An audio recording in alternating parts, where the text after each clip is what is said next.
कुस्तुनतनिया की फतह जो 33 मई 1463 को हुई, तारीख की एक बड़ी और अहम तरीन वाक़यात में शुमार की जाती है।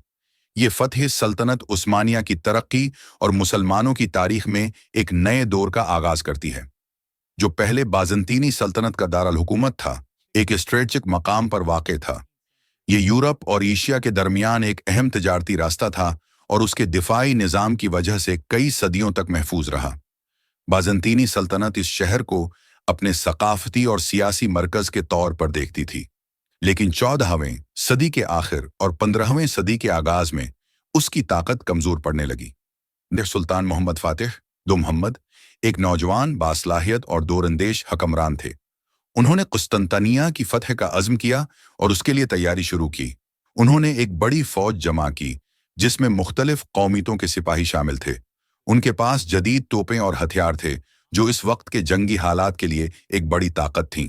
सुल्तान मोहम्मद ने 6 अप्रैल 1413 को कुस्तुनतनिया का मुहासरा शुरू किया। शहर की मजबूत दीवारें और दिफाई निज़ाम ने उस्मानी फ़ौज को काफ़ी वक्त तक रोके रखा, लेकिन सुल्तान मोहम्मद ने मुसलसल बमबारी की और शहर के दिफाई निज़ाम को कमज़ोर करने की कोशिश की। उन्होंने तोपों का इस्तेमाल करते हुए शहर की दीवारों को तोड़ने की कोशिश की, जो कि एक नई जंगी हिकमत अमली थी।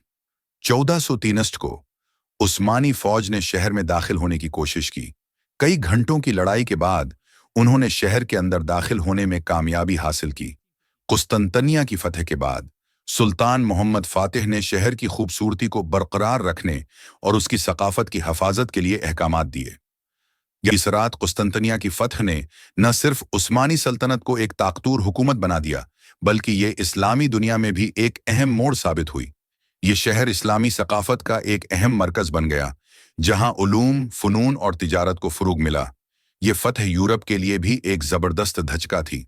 उसके नतीजे में यूरोप में नए सियासी और समाजी हालात पैदा हुए और सलीबी जंगों का एक नया दौर शुरू हुआ। अस्करी कामयाबी थी जो तारीख के धारे को बदलने में मददगार साबित हुई। इस फतह ने उस्मानी सल्तनत की बुनियाद रखी और इस्लामी तारीख में एक नए बाब का आगाज़ किया। ये वाक़या आज है भी मुसलमानों के लिए एक अजीम मिसाल के तौर पर याद किया जाता है और उसकी हिकमत अमली और क़ियादत की महारत को सराहा जाता है।